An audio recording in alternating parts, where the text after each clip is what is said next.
ये तो आपको पता है कि मृत्यु तो होगी, और ये भी पता है कि ना जाने कब हो जा, किस समय हो जा और कहाँ हो जा।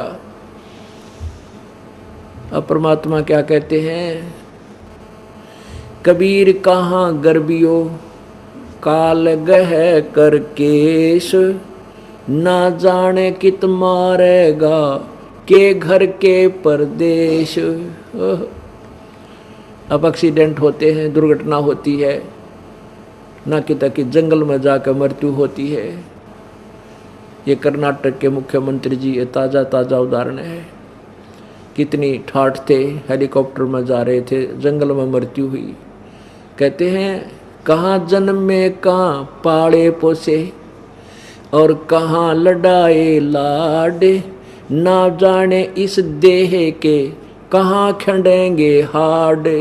ओए होए, ना मेरा की ताड़ खिंडेंगे, गिरेंगे इसके, बिखरते फिरेंगे। इसलिए सब ये गल्लां याद दिला के, ये सब घटनाएं याद दिला के इस मन को परमात्मा की तरफ अग्रसर किया जाता है। अब क्या बताते हैं कि एक दिन तेरी मृत्यु होगी, जिन कार्यों को तू अनिवार्य मान रहा है वह नहीं छूट सकते तेरे ते। कल मृत्यु हो जाए, जब छूट गए और परमानेंट छूट गए, दोबारा आ नहीं सकता वहां पर। अब आप सत्संग के लिए चलते हो, 1 महीने में 3 दिन अवश्य निकालो, और 6 दिन मिल जाए तो कहना है कि फिर तो कलम टूट रही है परमात्मा की आपके ऊपर मेहर की।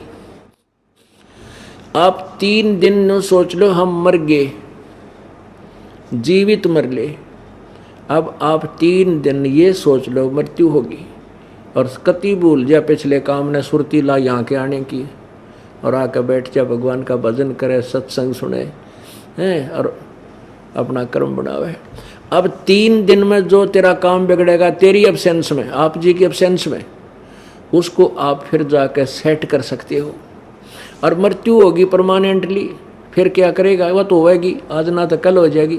और परमात्मा की शरण में हम रहेंगे तो आपकी दुर्घटना भी टालेगा, आपकी आयु बढ़ावेगा। ये परम पिता परमेश्वर कबीर जी के पास पावर है। तो इसको कहते हैं जीवित मर ले।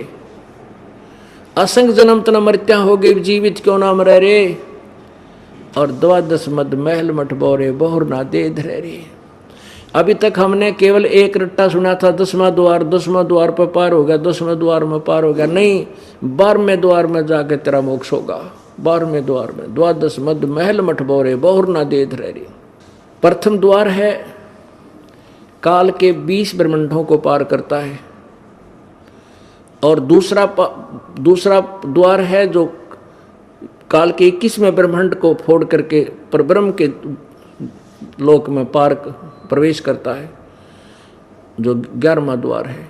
और 12वां द्वार जो है सच, जो परब्रह्म के लोक को पार करके और सत लोक में प्रवेश कराता है, वो 12वां द्वार है।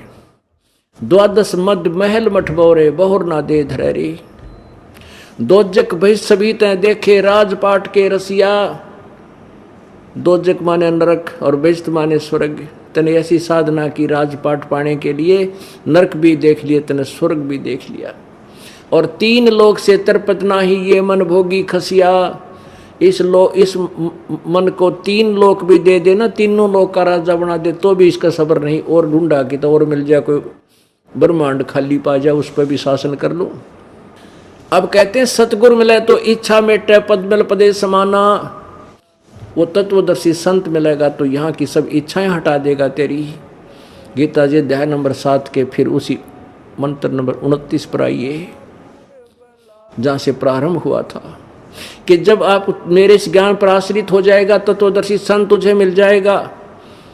उसके पश्चात वो व्यक्ति जो केवल जन्म और मृत्यु से, जन्म और बुढ़ापे से छूटने का प्रयत्न करते हैं, वो उस तत्परम को जान चुके हैं और पूरे आध्यात्मिक ज्ञान से परिचित हो चुके हैं और सब कर्मों से परिचित हो चुके हैं। तो तत्वदर्शी संत आपको सतगुरु मिले तो इच्छा मेटे, पद मिल पदे समाना।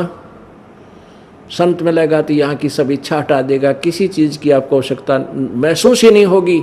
आप केवल यहाँ से पीछा छुटवाने की चेष्टा करोगे। सतगुरु मिले तो इच्छा मेटे, पद मिल पदे समाना।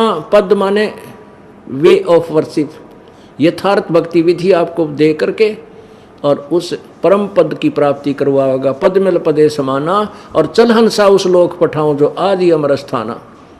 कि हे पुण्यात्मा, चल तुझे सतलोक में ले चलो, शाश्वत स्थान में, जो गीता जी अध्याय नंबर 18 के श्लोक नंबर 62 में कहा है कि हरदम तू सब सर्वभाव से उस परमेश्वर की शरण में जा, उसकी कृपा से तू परम शांति और शाश्वत स्थान सतलोक को प्राप्त होगा, उस अमर लोक को प्राप्त होगा। सतगुरु मिले तो इच्छा मेटे, पद मिल पदे समाना, और चल हंसा उस लोक पठाऊं जो आदि अमर स्थाना, जो शाश्वत स्थान है। और उस स्थान पर आपको कितना सुख होगा। जो यहाँ की 4 मुक्तियां हैं वो तेरे चरणों में सदा पड़ी रहेंगी। ये सुख कभी विनाश में नहीं आएगा, कभी नष्ट नहीं, खत्म नहीं होगी तेरी वो मोक्ष की सुविधाएं। और यहाँ 4थी मुक्ति वाले हंस भी दोबारा जन्म मृत्यु में आते। 4 मुक्ति जहाँ चंपी करती माया होरी दासी, और दास गरीब अभय पद पर सब विलय राम अविनाशी। गीता जी अध्याय नंबर 15 के श्लोक नंबर 17 में जो कहा कि उत्तम पुरुष है तो अन्य परमात्मा इति उदाहरते, यह लोक धर्म आविश्य विभर्ति अवैश्वर्य।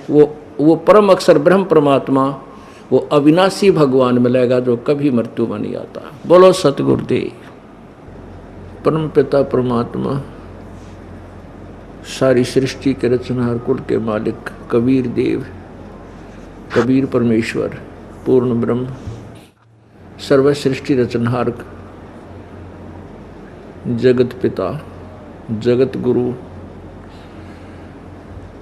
अपनी प्यारी आत्माओं को काल के जाल से निकालने के लिए स्वयं ही सचखंड से, सतलोक से चलकर यहाँ आते।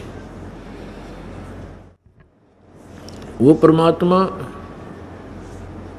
सचखंड के अंदर एक बहुत बड़े सफेद स्तूप के अंदर ऊंचे सिंहासन पर विराजमान है। कबीर परमेश्वर का सतलोक के अंदर उनका जो शरीर की शोभा है, शरीर का प्रकाश है,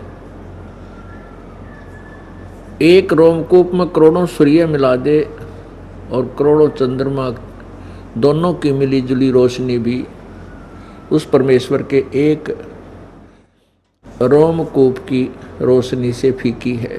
यानी इतना तेजों में शरीर है परमेश्वर का। इसी कारण से वेदों में परमेश्वर को अग्नि कहा है। अग्नि मीन तेजो में शरीर युक्त परमेश्वर। यजुर्वेद अध्याय नंबर 40 के मंत्र 8 में परमेश्वर के बारे में लिखा है, कबीर जी के बारे में। कबीर मनीषी शुक्रम अकायम ऐसनावीरम स्वयंभू परिभू व्यवधाता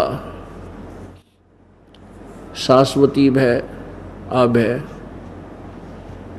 वो परमात्मा कबीर परमेश्वर, कबीर मनीषी माने विद्वान, सर्वज्ञ, और कबीर माने कबीर परमेश्वर सर्वज्ञ परमात्मा है। उनका शरीर ऐसना शुक्रम अकायम ऐसनाविरम, उनका शरीर जो है माता पिता के योग से नहीं और बिना नाड़ी का है। वो परिभू है, स्वयंभू है। स्वयंभू माने अपने आप बना हुआ, अपने आप प्रगट। परमात्मा को निराकार बताने वालों ने वेदों को अच्छी तरह ना समझ के इसी मंत्र का अनुवाद गलत कर दिया। अकायम शब्द ले लिया, अकायम माने काया रहित, लेकिन शुक्रम अकायम लिखा है। ऐसनाविरम लिखा है कि उसका शरीर नाड़ी आदि के जोड़ जुगाड़ से नहीं बना। लेकिन साथ में ये भूल गए कि उसके बारे में फिर स्वयंभू परिभू भी कहा है। इसलिए हम सदग्रंथों को ना समझकर अज्ञान सिद्धांत के आधार पर परमात्मा को निराकार बताते रहे, पूर्ण परमेश्वर को। परमेश्वर ने आकर के, कबीर देव ने स्वयं ही आकर के अपनी भी जानकारी दी और इस काल के जाल को भी विस्तृत समझाया। पुण्यात्माओं, काल भगवान ने प्रत्येक प्राणी को शास्त्र विरुद्ध साधना और शास्त्र विरुद्ध ज्ञान के ऊपर आधारित किया हुआ है।